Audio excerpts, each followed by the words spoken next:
আরে বল্টু, তুই কোথা থেকে রে? তোর সাথে তো অনেকদিন পর দেখা হলো।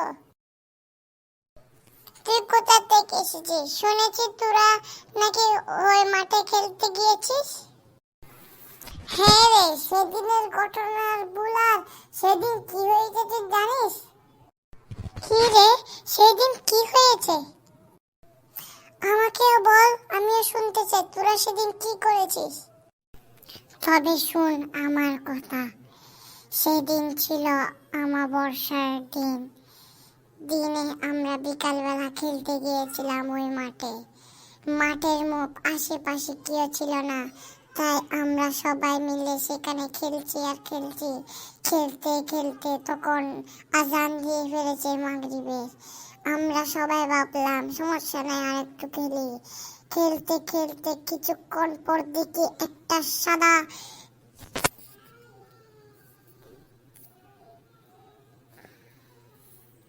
সাদা রঙের মানুষ আমাদের দিকে আসছে। আমরা তো ভীষণ ভয় পেয়ে গিয়েছি। হ্যাঁ, তারপর কি হয়েছে? তারপর আমরা ছুটতে লাগলাম এবং একটা ভয়ানক একটি ঘরের মধ্যে ঢুকে গেলাম। সেখানের মধ্যে ছিল একটা লাশ। আমরা সবাই নিস্তব্ধভাবে লাশটার দিকে যাওয়ার সাথে সাথে ওটা উধাও হয়ে গেল। আমরা সবাই ভীষণ ভয় পেয়ে গেছি। তারপর থেকে ওই মাঠে আমরা কেউ যাই না।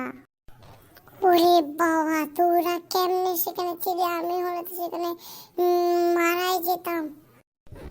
আচ্ছা বন্ধু, আজকে তাহলে যাই, অন্য সব ঘটনা করে বলা যাবে।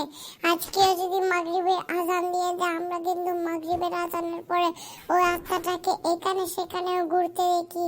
তাই আজকের মতো চলে যায়, পরে কোনোদিন কথাগুলো বলবো।